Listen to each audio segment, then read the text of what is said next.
प्रियकर आणि प्रेयसी यांचं काही सांगूच नका, कोण कुठे बोलवेल. आता पुढचं जे गाणं आहे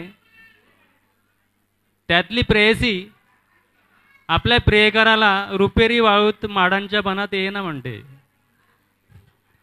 तर बघूया, कमल ठाकूर यांच्या तोंडूनच आपण हे गाणं ऐकूया. रुपेरी वाळूत माडांच्या बनात येईना.